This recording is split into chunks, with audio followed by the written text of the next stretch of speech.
মানুষের মৃত ভাইয়ের কাঁচা গোশত কি পৃথিবীর কোন মানুষ খেতে পারে বলেন? আল্লাহ বলেন মৃত ভাইয়ের কাঁচা গোশত খাওয়া যেমন অপছন্দনীয়, একজন আরেকজনের বিরুদ্ধে বদনাম করে এটা এরকম অপছন্দনীয়। এবার নবীজি বললেন দুইটা লস গীবত করলে কয়টা লস? তার আগে গীবত কারে কয়? এক ড্রাইভার আমার বলতেছে হুজুর একজনের ব্যাপারটা কথা বলবো, লোকটা খুব খারাপ, সত্য কথাই বলবো, লোকটা এরকম খারাপ কাজ করছে। আমি বললাম এটাই তুমি গীবত। নবীজি বলেছেন গীবত কারে বলে শুনো। সাহাবী বলেন ইয়া রাসূলুল্লাহ কাকে বলে আপনি আমাকে বলে দেন। একজন দোষ করছে এটা বললে কি গীবত হবে নাকি? নবীজি বলেন এটাই তো গীবত। একজন চুরি করছে আপনি তার আরেকজনের তার বাইরে গিয়ে বলছেন লোকটা তো চোর, এটাই গীবত। একজন জিনা করছে আপনি এটা জানেন, আরেকজনের কাছে তার অগোচরে বলেন লোকটা জিনা করছে, এটাই গীবত করলেন। এই যে তার বদনাম বললেন, তার গীবত করলেন।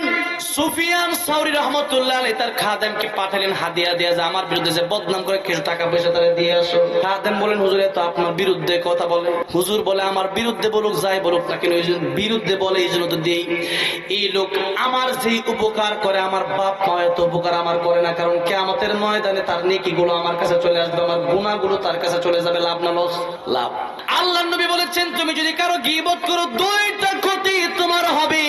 এক নম্বর ক্ষতি হলো যা নামাজ পড়ছেন 50 বছর আল্লাহর ইবাদত করছেন, একদিন গীবত করছেন সব চলে যাবে তার কাছে, তার গুনাহ আপনার কাছে চলে আসবে। এই জন্য কিয়ামতের ময়দানে যেই ব্যক্তি নামাজি হইয়াও জাহান্নামে যাওয়া লাগবে গীবত করার কারণে। কি করার কারণে?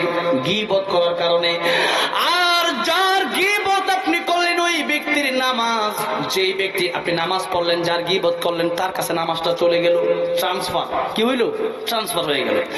এই জন্য আপনি নামাজি, আপনি সত্য কথা বলেন আমার এই দিক দিয়ে গীবত বলেন। আল্লাহ বলেন আমানু কু আনফুসাকুম ওয়া আলাইকুম নারা। নিজে বাঁচো, কেমনে বাঁচবা?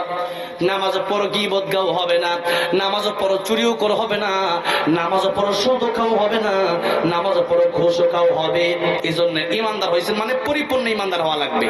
কি হওয়া লাগবে? পরিপূর্ণ ইমানদার হওয়া লাগবে। অর্থাৎ ইমানের সাথে ওয়া আমিলুস সলিহাত, নেক আমলের প্রয়োজন। কিসের প্রয়োজন? নেক আমল।